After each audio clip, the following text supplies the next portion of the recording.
Hi, everyone. My name is Ben Opapari, and this is the Songwriters on Process podcast. Since 2010, I've been interviewing songwriters about their writing process. And on this podcast, we go deep, deep, deep into the writing process, far deeper than the usual. Do you start with the lyrics or the music question? By way of background, I have a PhD in English literature, and I'm a prose writer myself. I'm not a songwriter. In fact, I've never written a song in my life. But my goal has always been to treat songwriters the same way that we treat prose writers and poets, just as writers, plain and simple. And I've always been interested in the writing process. This is an intelligent conversation between two writers. And on this podcast, like I said, we go deep into the process. We talk about rituals, the seeds of inspiration, the role of movement on the process, writer's block, the revision process, pens, pencils, types of paper, and of course, we talk about books. You can find all the archived interviews on the Songwriters on Podcast website and across all streaming platforms. And with that, let's dive into this week's episode. And today on the podcast, it's Larkin Poe. Larkin Poe is the sister duo, Rebecca Lovell and Megan Lovell. Their new album is called Bloom. It is fantastic. It comes on the heels of a Grammy-winning album. That album was called Blood Harmony. It came out in 2023, or at least it won the Grammy in 2023 for Best Contemporary Blues Album. But the new album is called Bloom. We discovered we have a connection here. I co-authored a book this summer with my good friend, Mark Morton. Mark is the guitarist in the metal band Lamb of God. We co-authored his memoir that came out this past June on Hachette Books. It is called Desolation, a Heavy Metal Memoir. That's my shameless plug. And Mark has co-written songs with Tyler Bryant, another songwriter, and Tyler is Rebecca's husband. So there's the connection. All right, enough of that. Two things stand out for me in this podcast. One is they said they are seasonal writers. They don't write every day. They call themselves serial idea keepers. And rather than writing every day, they harness them. They hold on to them, harvest them, I should say. I guess they harness them too. They say they pull back on ideas until they're ready to write. So they resist that temptation to write. And when they're ready, that's when they do. And hence the seasonal aspect of the writing. I hear that sometimes from songwriters, not too often. The second thing, and this is a common theme I'm hearing from a lot of songwriters now, really regardless of age, is the importance of boredom. One of them says on the podcast, we don't have enough boredom in our lives. We need to daydream. I'm hearing that. That's a big theme, getting away from phones. And that's not me talking like an old man. It is that when you're not aware of your surroundings or when you're not just bored and doing nothing, it's hard to create. So I've been hearing a lot of that recently. And this came up a lot during this conversation, that we need more boredom because boredom is when we create. Megan says that she did say, though, that creating takes a massive amount of consumption. And those two ideas can coexist, right? You can be bored. I think boredom is important for creating. But when we're talking about consumption isn't looking at your phones. It's awareness of what is around you. So the faces that you see, the conversations that you hear, the words, all those things. That's the consumption aspect of it. But I hear this as a common theme now that, gosh, if we're staring at our phones, how are we creating? And also, how are we bored? We need more boredom. So those two things stood out. I really enjoyed this conversation. We talked books as well, of course. And so the album is called Bloom by Larkin Poe. It is fantastic. And here is my podcast, my episode with Rebecca and Megan Lovell of Larkin Poe. Rebecca, let's start with you. Are you an everyday type of person when it comes to writing, or just when the inspiration strikes? I find that songwriters kind of fall into two categories: those that feel like you've got to create no matter how bad it is, or those that, if forcing it, it becomes derivative. So where do you fall in that? I would describe my writing process certainly as seasonal, but because I married my best friend who is also a songwriter, that's definitely a part of our daily culture. Uh, when Megan and I are writing for Larkin Poe, we definitely keep it to certain time constraints. I think especially because we are an indie band, uh, and we don't have to necessarily rely on any quote unquote hit songs in our catalog, that we like to have a lot of turnover of material with every new record. So we certainly will hold back ideas until we've reached that point where we're ready to make a new record. And so Megan and I've found we're serial idea keepers. So I have an ongoing note on my phone that I'm constantly adding titles or lyrical fragments or just like general, you know, just ideas for songs, little paraphrased ideas. But for my own part, if I'm just messing around, I love writing country songs. So that's one of my favorite pastimes is, writing a good cowboy song about drinking. I've written with my husband, we've written probably 20, 25 different iterations of drinking songs just for the fun of it. And I definitely feel it is a creative muscle. So I like to try and utilize it as much as possible to make sure I don't lose anything and try to stay sharp. That seems to take a lot of discipline, though. I mean, to be a seasonal writer, do you ever get the sense of, I've just got to write this? I can't hold back. Yeah, and if I feel that way, I definitely will. And that has served us well. There have been some outstanding ideas, that were written that were sort of like little orphan ideas that eventually were able to assimilate into the family unit of the body of work, whatever that happened to be. Uh, but yeah, I think I'm not sure if it's a strength or a weakness, but I am a very I struggle sometimes with being an emotionally repressive person, which in my life can sometimes be a pain in the ass because that means I sometimes don't know exactly what I'm feeling. But when it comes to like a creative output, I can very easily like box and shelve things and be like, we're just going to address that when we have a little bit more space. So that's something that I'm like still kind of engaging with now that I'm in my 30s and I have a little bit more space and experience with which to address some of these ways in which I have historically been in the world.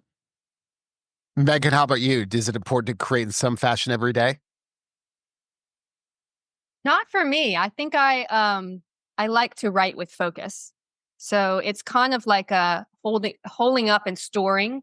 We're very inspired by the live show and the live space. So we touring quite a bit in any given year.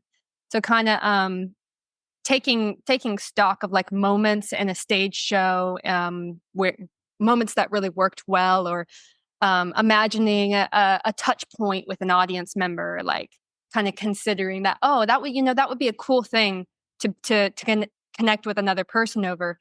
Storing up those experiences that we've had when we've been on the road, like throughout the year, and then writing with focus. So I enjoy writing in bursts, like particularly in the like month or two leading up to making a record. So it's kind of, I'm a goal oriented person. And then when that goal is like in sight, I feel like have it we have a very like workman like approach to it where we write every day. It's like you have a set period of time where you're working and you are absolutely like going to do it every day and until you get something. And sometimes it's bad and sometimes it's good. But most of the time it's something that gets used. I would also attach an asterisk to both of our responses and say that because we do wear a lot of hats in our organization, like, we did start our own record label and we produce the records, and we definitely are because we are, an independent band, we're intimately focused on everything that happens within an organization. So we are getting a lot of creative output just in different fashions with our band on the daily, which I think makes it a little bit easier sometimes to treat our writing in that fashion, because we are scratching the creative itch just in very different ways for 8 of the months of the year that we aren't writing. That seems to be one of the differences between songwriters and prose writers. I mean, prose writer would never say they write in cycles. It's always butt in the seat. You got to write for an hour or 4 pages every day. And I don't know the answer to that, but it's always that always seems to be one of the big differences is that a lot of songwriters say what you do, and that is I'm not going to force it. Or we write in seasons. I've heard the seasonal being used a lot too as a term to explain it. Um, it just takes a lot of discipline, I would think, to resist that temptation. Yeah, because I think that to me, there's lyrical writing, and then there's other kinds of writing which have to do with instrumental writing, which is it's a similar feeling to me when you're writing a phrase of music. It's a similar feeling to creating like a lyrical work as well. And the writing the phrases of music happens a lot more frequently than writing the lyrics for me, because we're consistently working up songs all the time and having to like creatively write parts. Yeah. I also think it's interesting too that I think the seasonal approach to writing is in direct response to the advent of YouTube, that it's very challenging, I think, as an artist nowadays to play unrecorded material because it will immediately be recorded at any show that you perform the song at, which has demotivated us from writing throughout the year, because then you just find that you're writing songs that are then just getting old.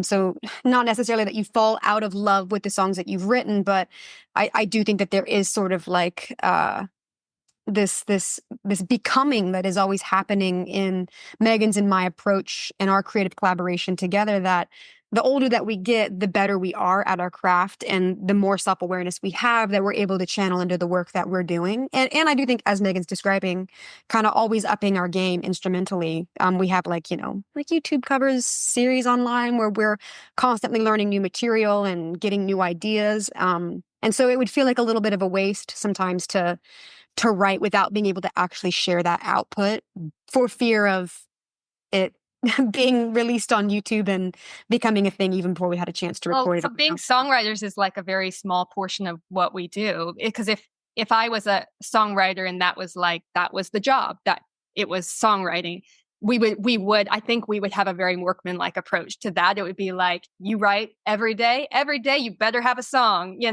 but there's so many other things that we have to do that is just the smallest part of it.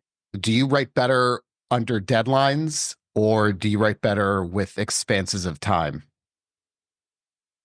I do think generally both Megan and I are very deadline oriented.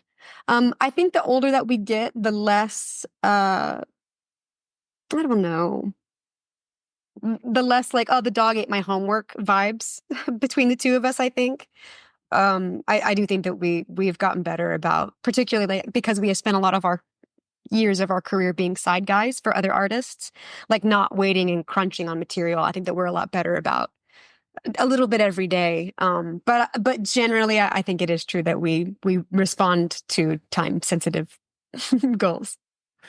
All right, Megan. Rebecca, I'll ask you this question next, but Megan, do you have? I find that songwriters have endless voice memos on their phones with no sense of organization whatsoever. So it's always, and I have all these ideas too. I never go back to them. So I guess it's like a two-parter. Megan, is there any organization at all to those voice memos? And how often do you really go back to them? Those that you may be pretty old. Mm. You could just scroll and scroll and scroll, and it's all untitled 273. No titles. Yeah, there's very little organization. But what a tool voice memos are. I think everybody loves them. And there's a lot of stuff in there that never go back to. But specifically, like within the writing process, I find it very helpful to just set it on record and record as you're going along writing, because sometimes you'll like sing a little phrase or something, and then you get to like 5-10 minutes later and you're like, oh, what was that? What was I singing back then? Because the brain almost immediately forgets the catchy phrase. So then you can kind of go back in the recording and find what it was that you were singing. And it's always very interesting. Here's where I do actually like to go back and listen, is once the song is finished, and sometimes you've gone through the recording process, the record is like mixed and mastered and about to come out. It's very interesting to go back and find the voice memos of the songs when they were starting, to see where they began and what they got manipulated into. It's pretty cool. So do you go back to them and think, oh man, that's got to be dangerous? I would feel like you could do that and have a sense of regret. It's a little surreal to me. And I enjoy listening and hearing what the progression is. I, I, I think it's cool to hear because that's like a part of the creative process and evolution. And typically songs kind of end up where they're supposed to be. You hope. And then so with those voice memos, do you go back to those if you're kind of in a rut? It's like, oh boy, nothing's happening. Let me see if this will kind of jog my memory. Or do you go back to them because you need something? It's like, oh, that melody might go with this thing we're recording. Yeah, I think it would be more to there was a piece of that could go well here. I have like a memory of something that might fit. Rebecca, how about you? I think you'd mentioned voice memos early, so I can tell by the look on your face. There's thousands, right? So many, and they're meticulously organized. Oh, nice. Okay, excellent. Because you're in the top like 0.1% of those who. So thank you. How are they organized? Let's hear it. It's so funny. Typically if I'm like on a jag of writing riffs, I will name them things that help me remember what they might be. Like I have one called Jelly Roll. I have one called Almond Joy. Like song I know the Almond Joy one is like sort of a Allman Brothers adjacent style riff. So I'll go through and just like give them just a little working title. But granted, I do have a ton of unnamed ideas. But I do find that my like creative cache gets filled really quick. And so I like to go through and purge. Like if there are ideas that I'll like go through and try to with, the objectivity of like emotional distance from an idea and be like, is this something I ever imagined coming back to? And if I don't, I will delete it. Like I'm very unsentimental about the waste on the cutting room floor of the workshop, the creative workshop. Like I will dust that baby out and be like, out into the dumpster. Farewell. This is making me think of Tyler Bryant, who's her husband, who's also our producer, and also we write a lot together. And it's so fascinating to me the way that he names files, because he'll say it'll be like file name, and then it'll be like this one in all caps, which is like the newest version. And then that will be replaced by a new file that will be like, no, not this, not that one, this one, you idiot. And it's like adds on every time. It's like something new. I promise you, it's actually this one. Which, even though he's my husband, that irks me to no end. His file management just like destroys my little analytical brain. So you're doing them by names, but do the names have any, like, how would you go back and know what that name meant if that makes sense? Like if you're naming them. Well, I guess I know it's sort of like, do you view yourself in like the trilogy, like the holy trinity of past self, present self, future self? Is that something that you utilize? No, but I feel like the way you said it, I probably should. It's really beneficial because it's sort of like, when you're talking, if you're in the present, you're like, where would I have put that? And then you have to thank your past self for being predictable due to your own nature. So I think when it comes to like these ideas, I know myself well enough to know as I'm scrolling through that I'll put little cues that would jog my memory. And I may not remember them specifically, but I can kind of guess. But otherwise, like even Megan and I, we'll go through and all of our acoustic, because I'm sort of like the band archivist in a way. Like our Dropbox is Mac Daddy. It's unbelievably organized. And so when it comes to file naming, like I can get very specific and I have troubleshot how I think it's most easily accessible. It's really silly. This is like the Bizarro interview, only because I don't hear this sense of organization from songwriters ever. The closest I can come, I had BJ Barham of American Aquarium on. This is like, oh my God, I love him so much. Yeah, I had him on, and BJ and I have done a couple of interviews together. We've interviewed actually novelists, he and I together. We interviewed S.A. Cosby, who's a big novelist now, with the three of us did. And then we had Joe Wilkins, who's a novelist who's out in the West. This was 5 years ago, maybe. At that point, BJ said he had, I think it was a 20-page, he doesn't do voice memos. He had a 20-page single-spaced Word doc of all of his song ideas, but it was organized to be like by like theme. So relationships and then further subdivided good relationships, bad relationships. And but he keeps an ongoing Word doc of all of those things. That makes me so excited. I'm trying to think who. Yeah, it's not that many though. Oh gosh, Evan Felker, I had him on, and I think he said that he color codes his with color tabs in a notebook. And he carries around. And I just love those stories. I think it's so cool. Okay, so Rebecca, next question then. Megan, I'll ask you this. When it comes to lyrics, are you a pen and paper person or a computer person? Definitely more of an iPhone person.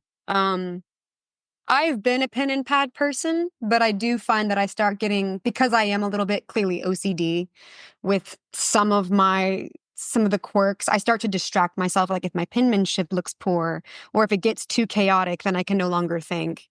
So I definitely survive on just the little notes on the iPhone. And it's also helpful too, I found, like, especially if you're doing a co-write, to be able to have a shared note that is automatically updating with everyone so that nobody's getting like kind of left behind. And also I think it's fun too, like if someone is on a roll to be able to be the note keeper for someone else in that way as well. Like if someone's sort of like stream of conscious dictating, just to have that sort of communal document that actually feels really supportive for group writing. I could see that. Yeah. Megan, how about you? Same. Yeah. With the exception of once we're in the studio and editing, like, because we do heavily edit lyrics as we're recording as well, then we will print off and scribble all over it, you know. So Megan, what are you editing for? I mean, I'd love to talk actually about that, the revision process. I mean, I know as a prose writer, I'm not a songwriter, but as a prose writer, I always edit for excessive prepositions because I find that they drag sentences down. I mean, they just don't add anything and it makes things more concise. They flow better. So that's my thing when I edit prose. So are there specific things that you're going for when you edit song lyrics? Specifically on this record, Bloom, we were heavily editing for honesty, and we were really making sure that every line was one that was honest, because that was a particular desire that we had for this record. Was we wanted these lyrics to be very, very personal.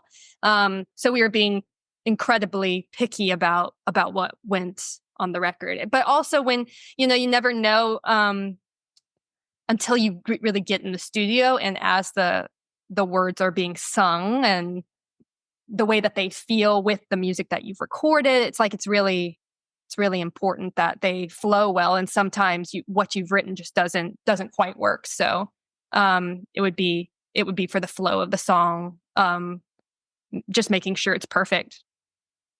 And a lot of that is Rebecca, because she's the lead singer. So it would be, as we're going along, we're kind of double checking this together. But Rebecca, a lot of times, if it doesn't feel right when she's singing it, it's not right. Yeah, I mean, it's prose. I always read my prose out loud because good writing is euphonic. It still sounds good. So Rebecca, is that what you're doing? I imagine then you're singing and you're thinking, yeah, this, like, you wouldn't notice that until you until you were singing it, right? If it doesn't flow well, I guess, right? Yeah, and I do think that there's some concepts in songwriting, because I think as a songwriter, I'm sure most folks, and I'm sure that you can as well, who are writing songs, sometimes like we want to write things because they're just delicious and they're like really clever, like songwriters being songwriters, and you're like using just the right amount of metaphor, but then you realize, wait, like is anyone else gonna, like, is this metaphor gonna sink in? Like this flying by, like this song is at 140 BPM and like these words are coming fast, like is anybody gonna actually soak this in? So choosing to make songs as conversational as possible. Some of my greatest songwriter mentors, they say, I wrote really good songs. I didn't start writing great songs until I made the commitment to just say what I needed to say and not say it fancy. Just say it simple. Say it how you heard it growing up. Say it how you say it out loud. Because there is great strength, I think, at times in, writing from the perspective of a character. And that allows us to, go on flights of fancy and certainly add some swag or like some surrealistic, larger than life type imagery. And we have relied on that a lot on past records. But I think the older that we have gotten and the more that we've come to know ourselves, the more we really do genuinely want to write songs in the style of the John Prines of the world, writers who just really aren't trying to mince words, aren't trying to make it sound too fancy, aren't trying to rely on too much alliteration, and those are the lyrics that like BJ Barham, for instance, those are the lyrics that'll cut you to the heart when somebody's willing to just share their truth very unadorned. I've got a great quote up here, Rebecca. I want to get your take on this by Agatha Christie. And Agatha Christie said, "The best time to write a book is when you're doing the dishes." And David Byrne, I've got a David Byrne quote: "A car is a good place to write lyrics. Driving occupies one part of the brain, freeing up the other."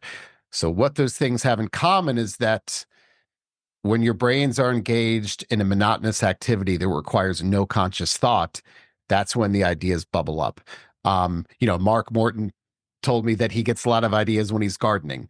And I hear folding laundry, doing the dishes, vacuuming.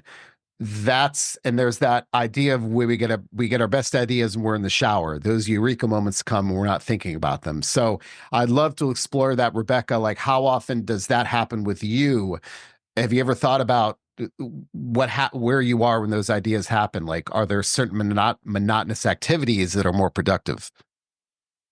For me, it would definitely be walking, just being out. And I love hiking and walking. And so I try to do that multiple times a week. And that really does get my brain flowing on a lot of the different questions that are, rising up for Larkin Poe. But I think that I feel lucky to treat songwriting generally as a very long form exercise.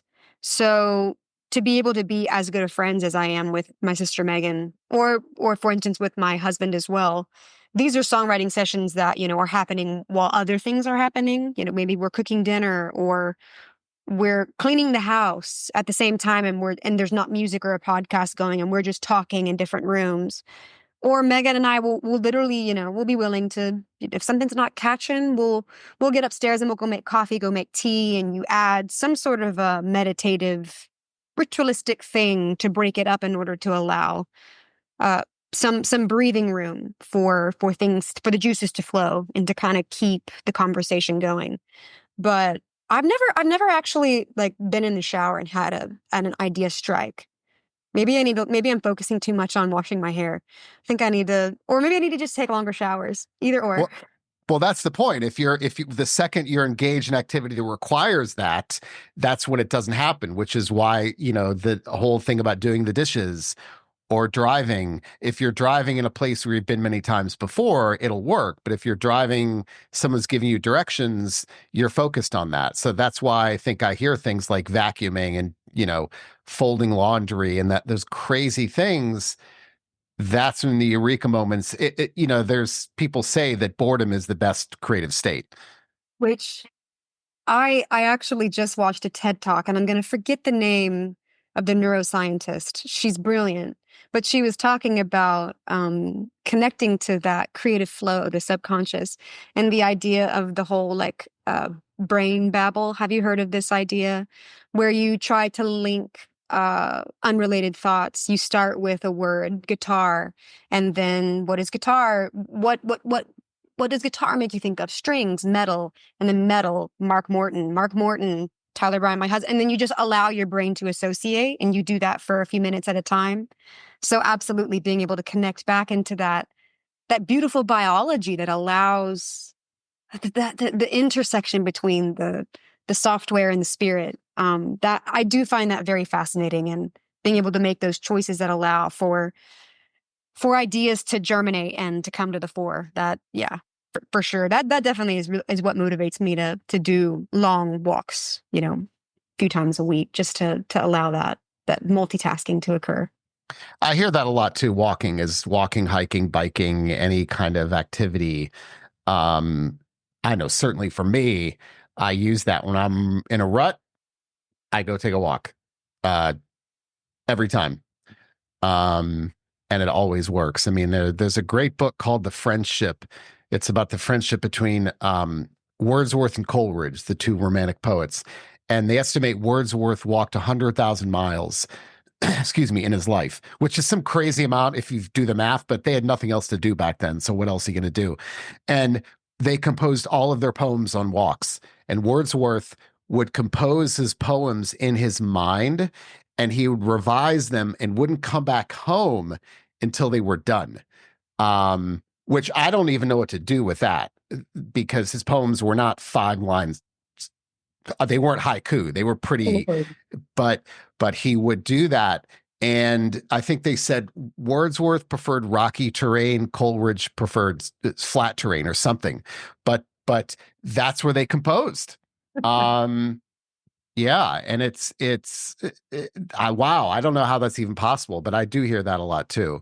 Um, Megan, how about you? Does that, I guess, a couple things. So the role of movement, Megan, and then also, I guess, monotonous activities. They could be the same. Have you ever thought about if you're productive in those states?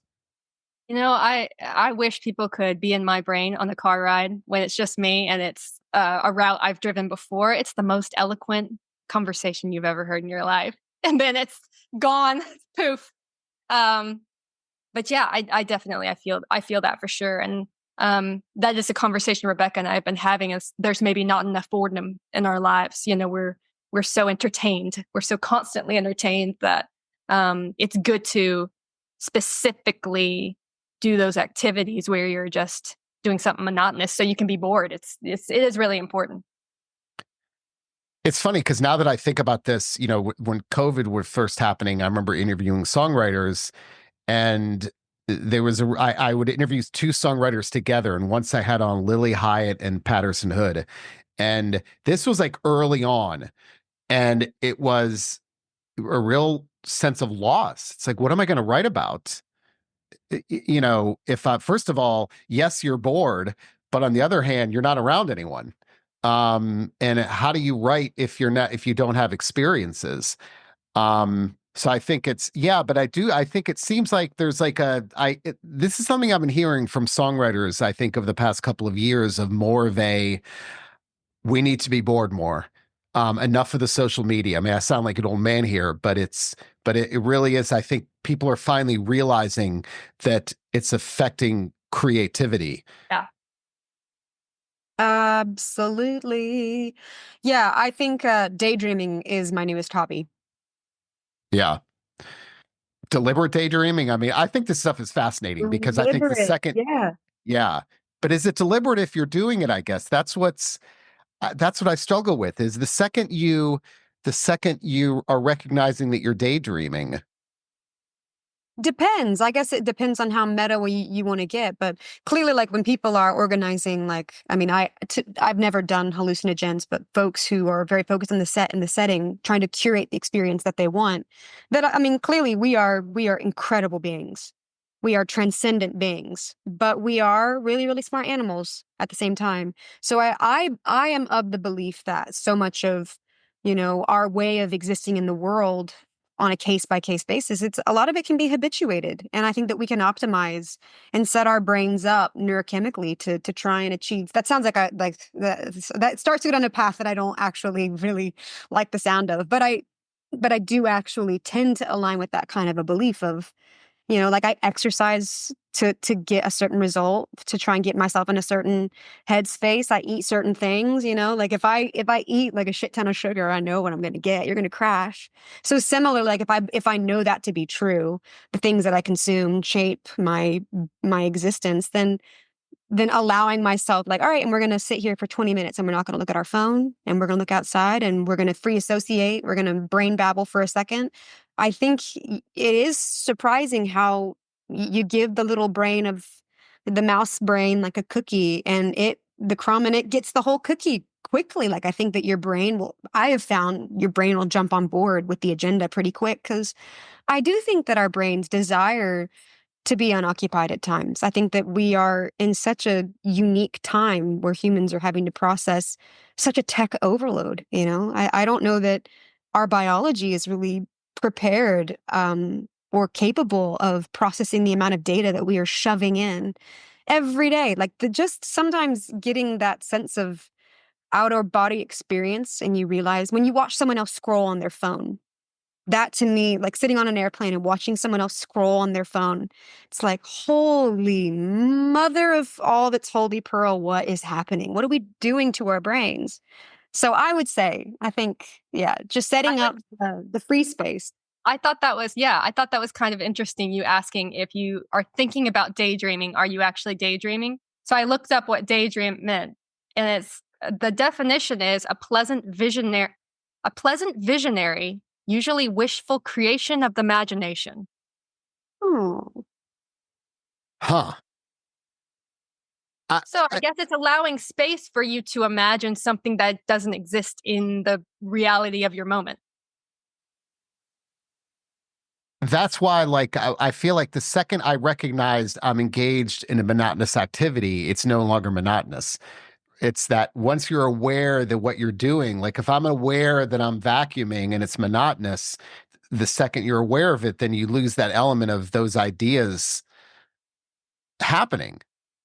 that's true. I can attest to that as well. Like when you're driving and you realize you've been zoned out, and then suddenly you're not zoned out anymore. Which Yeah. how is that possible? That driving a vehicle is It's frightening. one of the most common examples of zoning out that we give. It's frightening. So I actually read a lot of this research, and I read something recently um, where they're finding that after about like we max out at about 50 minutes, 50 of whatever it is that we're doing, and then your productivity kind of plummets. What they're finding is that after 50 minutes, if you take a 5-minute break and do nothing, I mean literally nothing, I mean stare at a wall, nothing, no phones, no talking, your brain gets a reset. It's really interesting stuff now out there. And I'm not sure they exactly know why, but they're finding, like I said, that and this is not like snake oil science, these are researchers who are looking at this stuff, but your brain, it's a 5-minute reset where you do nothing and you return, and people are typically, the flow state returns pretty quickly. Have you tried this? Yes, absolutely. And I think it does work. Um, yeah, but you have to you stare at a wall or do something, but you totally shut down your brain, and because we're just not meant to sit for hours and do anything. Um, and so after about 50 minutes, that 5-minute break is can be enough to give your brain a reset. That is so fascinating. Wow. And Um, I guess that does make sense to me, doesn't it, to y'all? Like yeah. we do exist again in this culture of the more, more, more, more, more, and productivity from 9 to 5, and that's maybe not exactly how we're engineered biologically. There was also a great study where they've done with and there's a state that your brain is in. I forgot what it's in, what there's a term for it. And I have to look it up because I always forget. It's the state right before sleep. So you're not awake, but you're not asleep. It's that hazy kind of state. And so what they've done, and this actually originated with Salvador Dali. So here's what he would do. And there's a picture of him doing this, and it's hilarious. He sits in this uncomfortable chair, and his arm is outstretched, and he's got a skeleton key in his hand, and there's like the saucer underneath on the floor. So when he finally drifts off, he lets go of the key. It makes a sound. He starts to paint.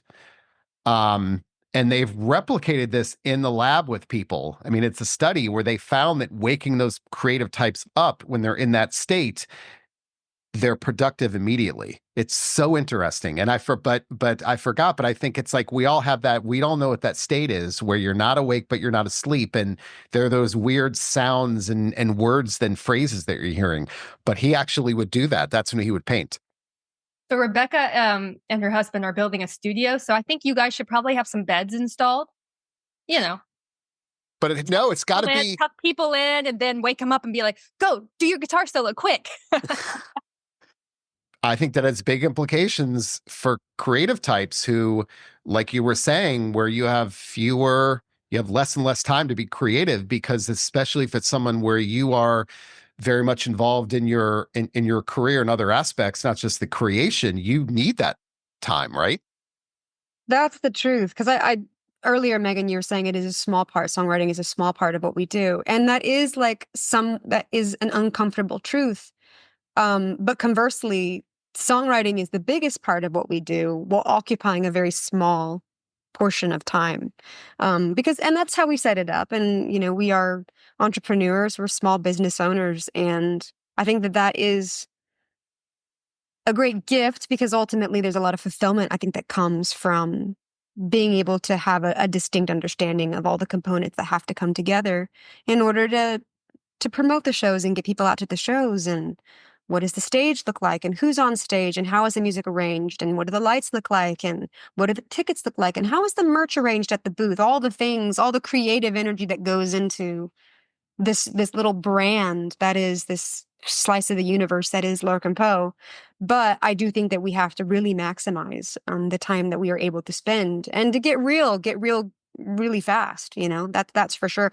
And in that sense, I do feel such a great sense of gratitude to be able to have a creative partner who knows me better just about than I know myself. Not to put that pressure on you, Megan, but we are very intimately close with each other, and by design, and through a great amount of work in our relationship of staying fresh with each other. But I do think that to create takes a massive amount of consumption. I mean, you have to take in so much in, listening to music, reading books, watching TV shows, listening to people's conversation, conversing yourself, having a live show, performing. Like, that we are consuming and taking in so much to produce like something this big. But it's like we have to keep on bringing in and eating in order to be able to have that one song. It's like it represents a massive amount of time and energy, even just that one song. When you say that, the first thing I think about is, I mentioned Wordsworth and Coleridge, and I said, what else did those guys have to do? They had none of those things you just mentioned, and yet they're writing this amazing poetry based only on observing the world around them, the natural world. But that's still, I mean, they spent a massive amount of time going out, and their eyeballs soaked in the beauty or whatever it was. They were having a lot of conversations in their head. I mean, I'm imagining that even all of that took a massive amount of time and thought and, experience. But it is interesting. We are existing in an interesting snapshot of time right now, and who knows if this is how things will remain for this foreseeable future, or if God willing, in 10, 15 years, we'll look back at this time of social media and be like, wow, that was a weird thing we did for a while. But I think it does put a lot of pressure on the modern artist, because authors, songwriters, creative, creators, there's so many hats that the majority of us are expected to wear. So I do think it's putting everybody in a bit of a vice grip, which maybe that's good for the art. Maybe we're seeing a great output, or maybe we're hindering our artists. I'm not entirely sure. Having been born in the late 80s, early 90s, this is kind of like, as young adults, this is the world that we've known. I mean, we got to have a brief period of time that was very precious, up until our mid to late teens, without having, I'm hearing dial-up internet and not having a smartphone, not having cell phones, the whole nine. And our parents were pretty meticulous about keeping screens out to the majority of our childhood, for which we're very grateful. But it is a lot of distraction that exists for those visionaries that we are hoping will, write the things that will change everyone else's minds. The only songwriter who told me, I think to this day, this was again 6, 7, 8 years ago, I had Robin Hitchcock on, and he told me, social media has destroyed my creativity. He told me, he said, I can't keep off my phone. Like that's actually, and this is a guy who's in his 60s or whatever he was at the time. And he said, yeah, it's actually hindering my creativity because I can't stay off of it. I think a lot of folks can relate to that. Yeah. I mean, it's clearly designed to be addictive. Yeah. So I do think that for my own, for the health, for the care and feeding of my brain, it is really important, particularly my creative brain, to try and have good social media habits, good phone habits, good tech habits. I think that that's sort of like a prerequisite to allow your brain just the space to just meditate, daydream, whatever it is that we're discussing here, to have those creative thoughts, those neurons firing. All right. So along those lines, last question. Hemingway famously said all writers should go to art galleries to get inspired.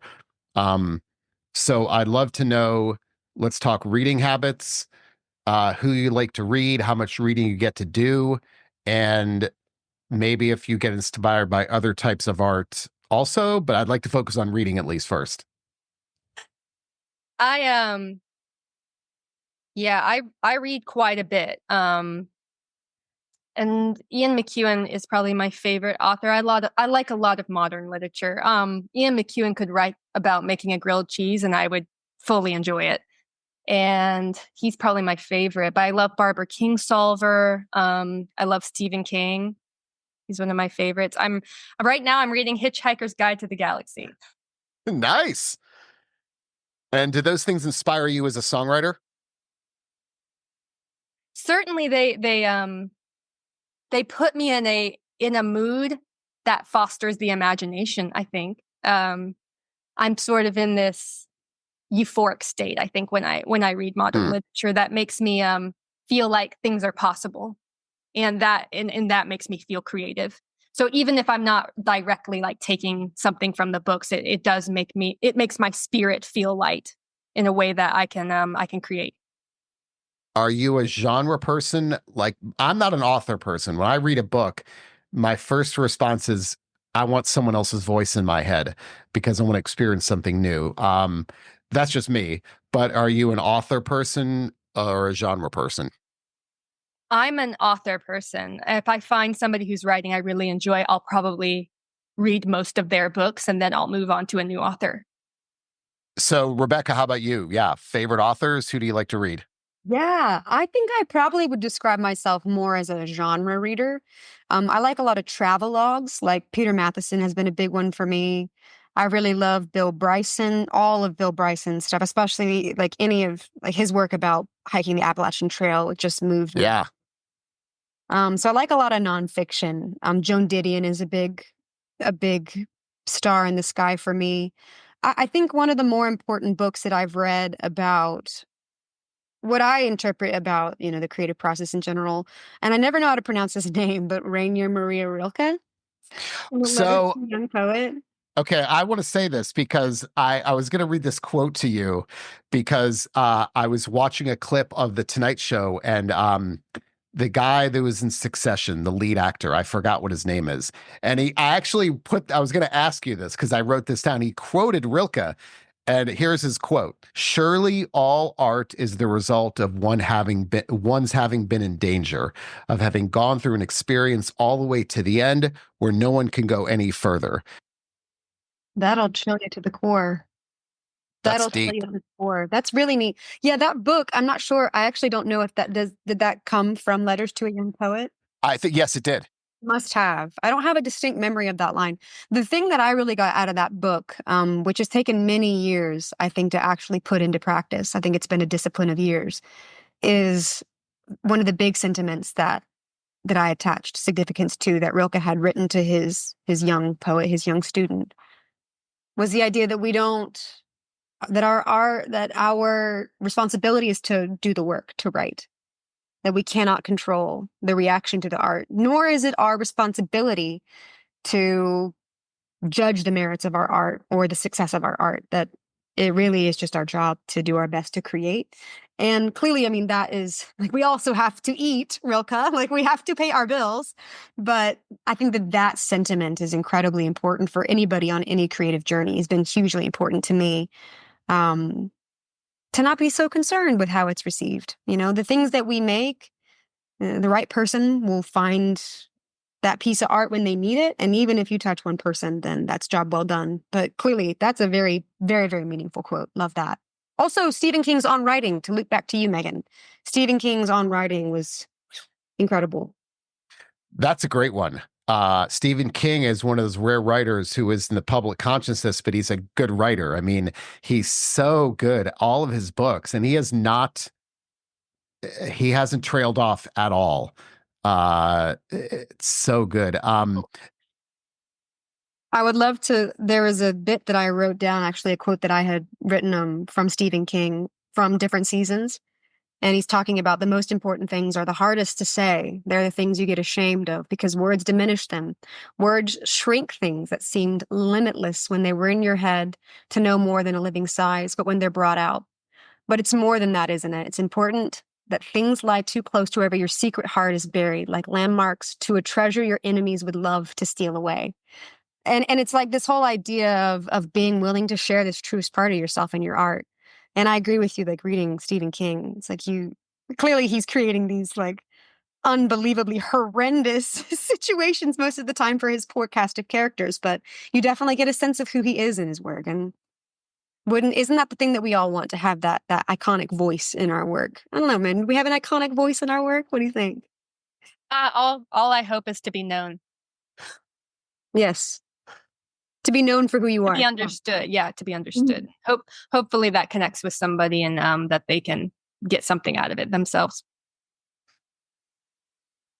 And that's it for today's episode. Hope you enjoyed it. Don't forget my book, Desolation, a heavy metal memoir by Mark Morton with Benno Papari, that is me, comes out June 25th on Hachette Books. Mark is a good friend of mine. He is one of the guitarists in the band Lamb of God, and this is his memoir. It's a damn good book, if I do say so myself. But again, that book is out June 25th on Hachette Books. You can pre-order it now everywhere, your favorite online bookstore. So be sure to do that. The site, Songwriters on Podcast, contains all of the archived episodes of the podcast. Of course, you can find them on all streaming platforms as well, but they're also on the site. I only have had the podcast for about, I don't think even 2 years. Before that, all of the interviews were transcribed, and that took a lot of work. And that's why I started the podcast. So if you want to read the interviews that I did before the podcast, they are on Songwriters on Podcast as well. There are about 200 of them going back to 2010. So check those out. If you want to get a hold of me, ben@songwritersonprocess.com, or fill out a form on the website. I'm here for your questions, your complaints, your concerns, or your interview suggestions. I'd love getting those as well. So hit me up. I will try to respond. So that's it, everyone. Have a great day and see you next time.